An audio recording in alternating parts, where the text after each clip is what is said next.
Okay, guys.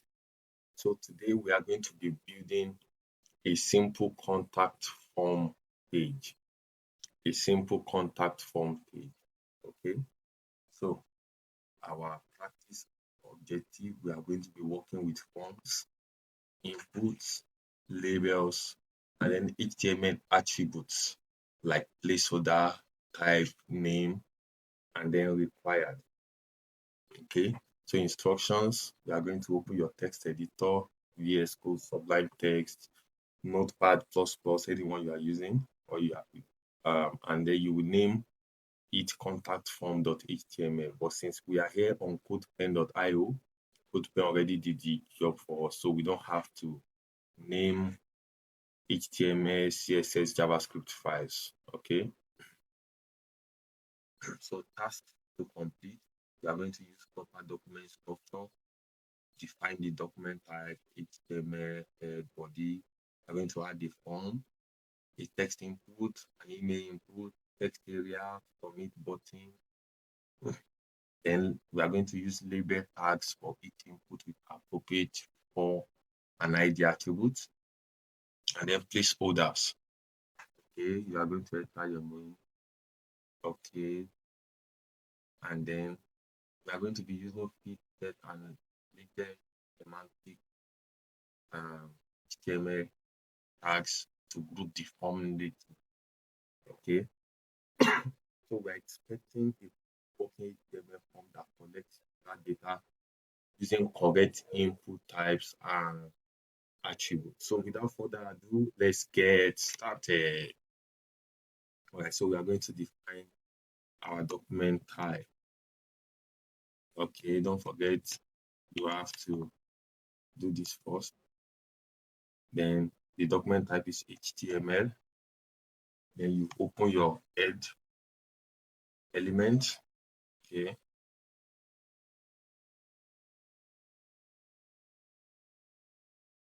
so our codes will be inside this head tag. So we are going to have, sorry, you see?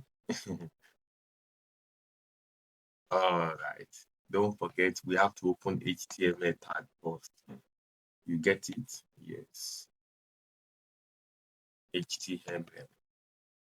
So it is very important. Don't forget it. I almost made the mistake. Okay. So I want you to see my mistakes. Okay. That's why I'm leaving all this and I'm not editing it out. Okay. And we are going to have our body tag also.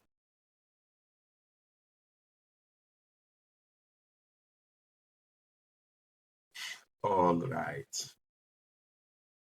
So we are going to have here our meta tags and also our type 2.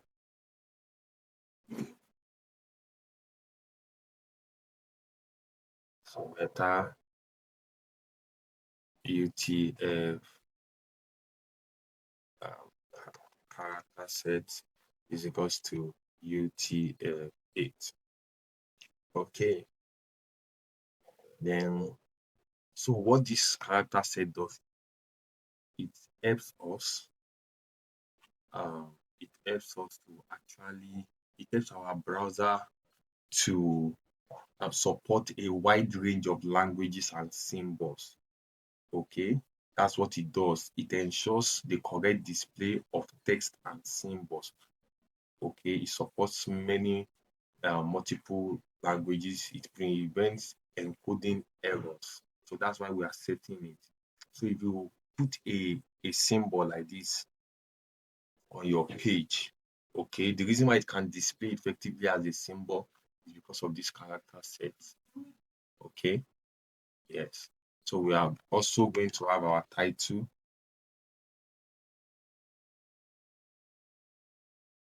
Okay, and then inside our title we have contact form.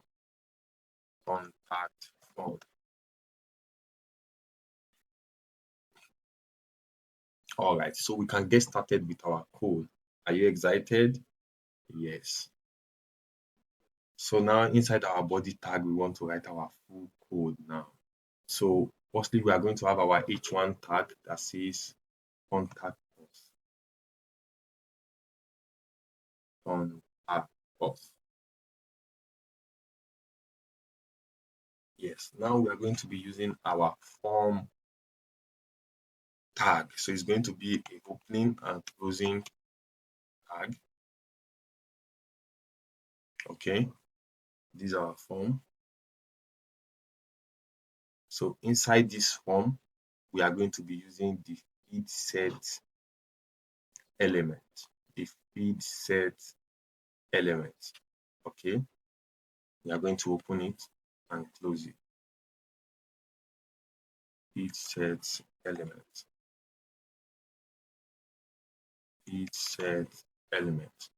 Okay, so I want you to understand how this feed set element works. So just type on Google feed set HTML element. Okay, so the HTML feed set element is used to put related elements within a web form. It's used to group related elements within a web form.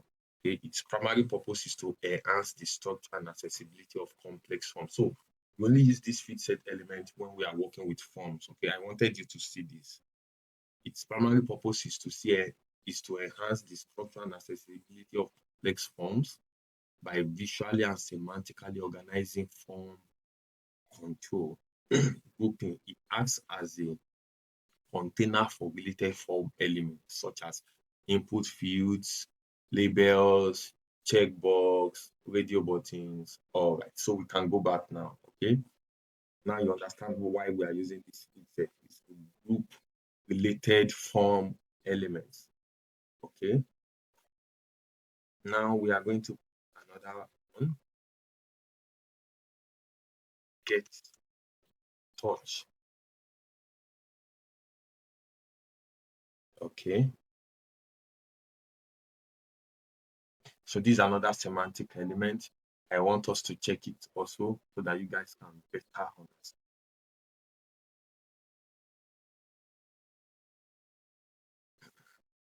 HTML legend element is used to define a caption or title for the content of its parent feed set.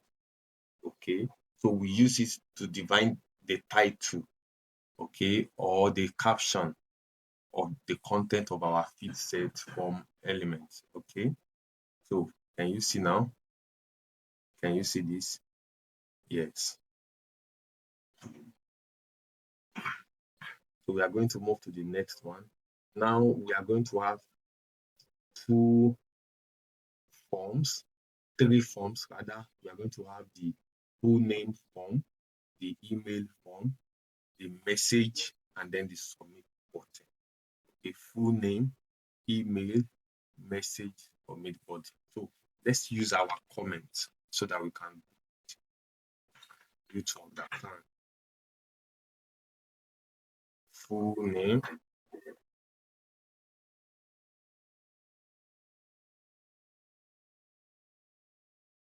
email,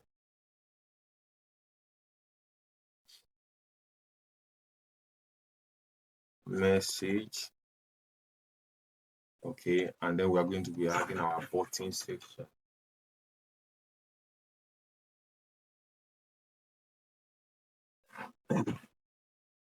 We're going to have our button section. So I'm going to walk you through how we are going to do this, okay?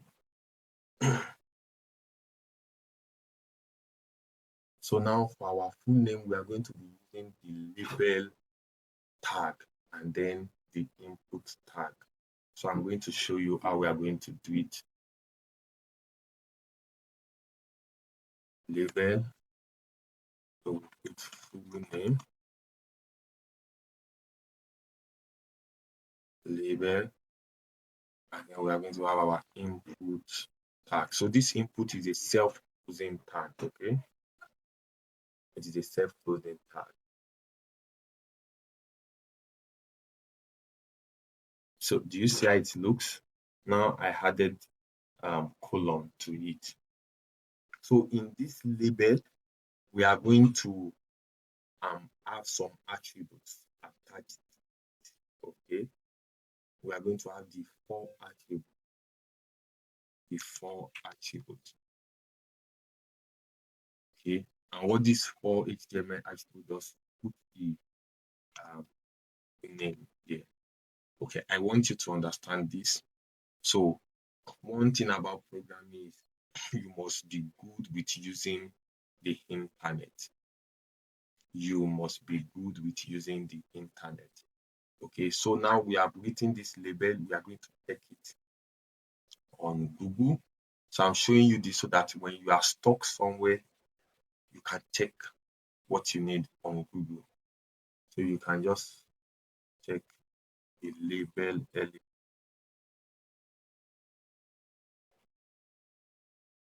AI overview. The HTML label element defines a caption for a form control. So it's a caption such as an input, text area, or select element. Its primary purpose is to provide a clear, accessible description of the association of the associated form feed. So we are using it to describe what that form feed is about. If we just put this form feed here, okay, you won't understand. So we use label as a description. Okay, yes. So let's see the four attributes. Okay, the four attributes in an HTML label element is used to explicitly associate the label with a specific form control, such as an input, text area. So mechanism of association. The four attribute value in the label element must exactly match the ID attribute value of the corresponding form control. What it does is that we use it to match the ID attribute value of the form control, the ID. Okay. Now we are not really going too deep into JavaScript. That's when you will understand more about it. Okay, so for now, just follow through. So now we have our input. So this input also asks, okay, we don't want it to be together. So we are going to use this particular symbol, break. Yes. So what this does, breaks it into uh, another line. It breaks the input into another line. Okay, do you understand? Yes. Or you can even do like this. It still works this way, sir. You get it. Okay. But then for you to better understand, I think let's leave it like this. Okay. So the input element has the type attribute and also the ID attribute, the name attribute, the placeholder, and required attribute. So we are going to be writing it together. Type, what is type? We want to define the type of character that will be inside our form. So we are going to put text, which means one, two, can you see? So it is text, letters. Okay. If I want a type to be number,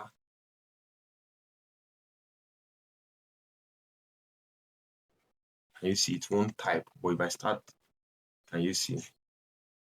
Okay. So for now, we are using text. So that's the type of character you want the input element to display. Now we are going to attach ID. So your ID must be the same as your four attributes. So our ID here is full name. So we are linking it together. Okay, we are linking this form element together with our label element so that it can work effectively. Don't forget that. Then the name, we are giving it a name. and the name is also full name. We are giving it a name. Okay. And also we are also adding a placeholder. Placeholder. We are adding placeholder. So the placeholder will be enter your full name. So can you see? So your placeholder is the faint text that shows in your form. Enter your full name. If I say enter my name, so it updates. Can you see?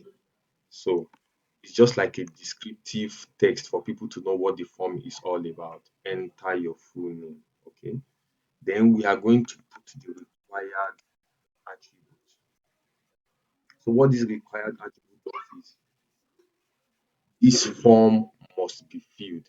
So it's a required. The form will not submit until you fill this particular form. Okay, do you understand? So let's get ahead. Now we want to go for the email section. So we have two forms presently.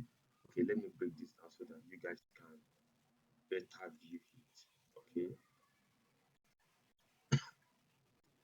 so now we want to go into the email. Okay, so I'm just going to write it again. Label before attribute will be email. Before attribute will be email. Okay, so we close it, we put email, and then we close label. So we need to add a break here also. We need to add a break here. So we put break.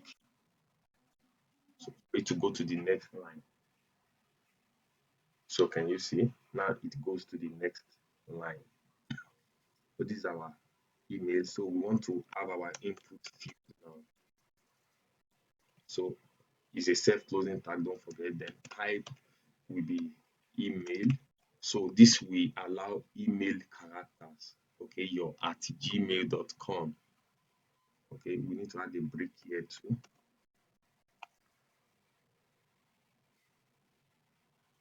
Yes, so can you see? So everything is aligning now. So our ID must be this four attributes also. Email, then we have name. The name also is going to be email. Then the placeholder this faint text.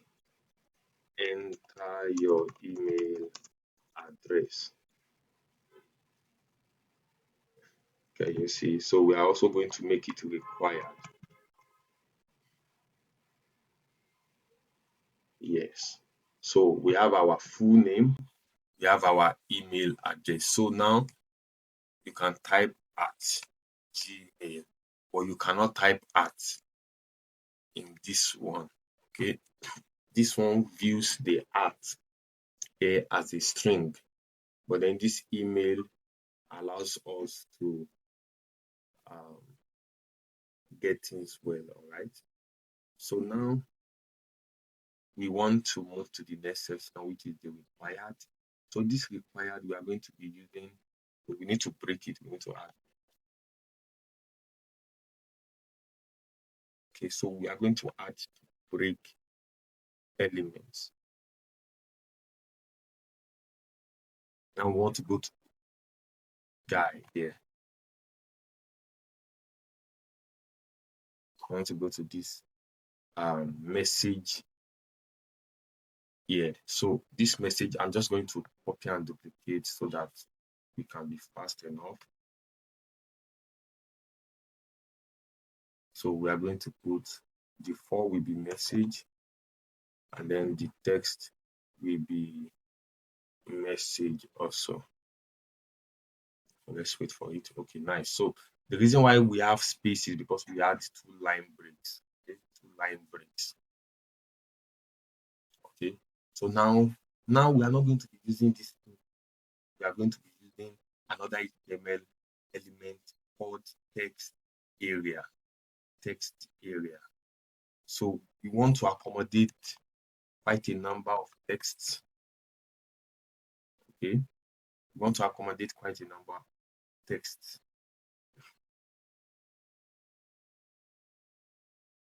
So this is a closing and opening tag. Okay, it's going to be a closing and opening tag, and then it's going to have ID, name, rows. ID, name, rows. So the ID is going to be message. We are going to be having ID, message.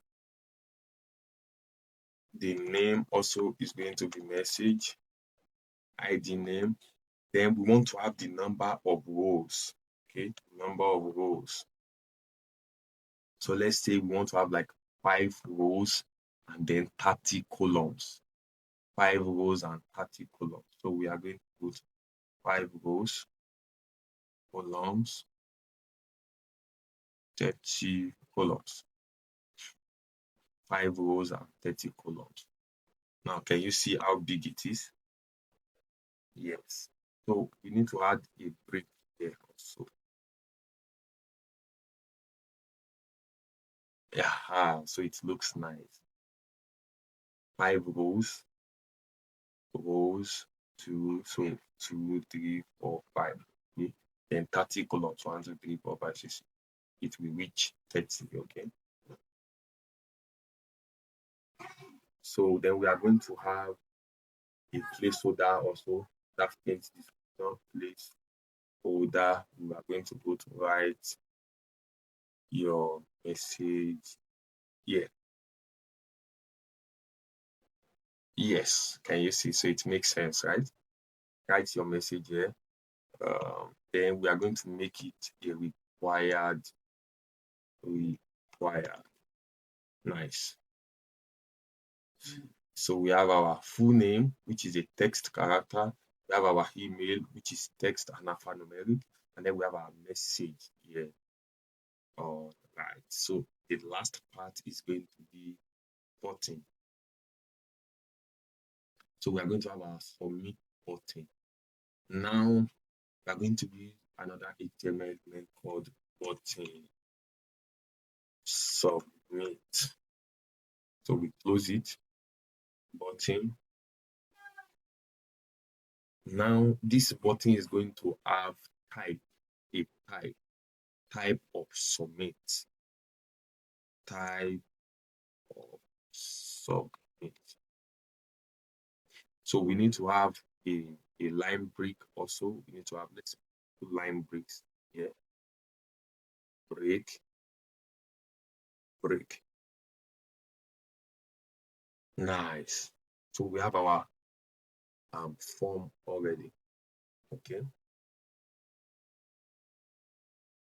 Simple contact form. Okay.